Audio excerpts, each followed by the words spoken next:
Welcome to Focus on Health. I'm Greta Mitterator here with Dr. Jason Tripp at his office in Hermitage. Good morning to you, doctor. Good morning. And we're going to talk about those suffering with ADD or ADHD. How are you able to help them, especially children? Yes, actually, amazingly, we see massive results with these people, but the first thing that has to happen is proper diagnosis.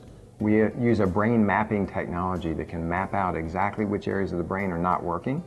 So then you can diagnose which of the 6 types of ADHD that they are, okay, and have an actual solution presented to you.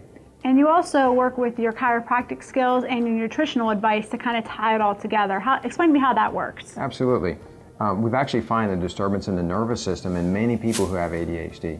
So we look to the nervous system and we diagnose what's going on, what's wrong, and then we look at nutrition, and we all know that there's nutrition involved with almost every condition out there. And so we have some very specific blood work and testing that we can do to find out exactly what's deficient in that person's body.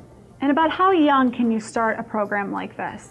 Usually between that 4 to 6 age range. They have to be able to hold still long enough to get the test is really the only drawback to it. Of course. And maybe a particular client that you've seen some great results with? There are so many that we've seen, but just this week one of them was telling me how always run around and going crazy kind of at home and at parties. And all that energy. All that energy and what have you. And they took them to a party and they sat and they listened and they asked politely for their piece of cake. And then they asked politely if they could have something to drink, and then they went, and they were to wait for the presents to be open and not just going crazy. So it was just a wonderful experience for the family and for mom and for everybody involved. And I was super excited to hear this testimony of how much that's changed in just a matter of weeks. Very nice, Dr. Tripp. Thank you so much. And you can find out more information by giving him a call, 724-342-BACK. Once again, we'll see you here weekdays for Focus on Health.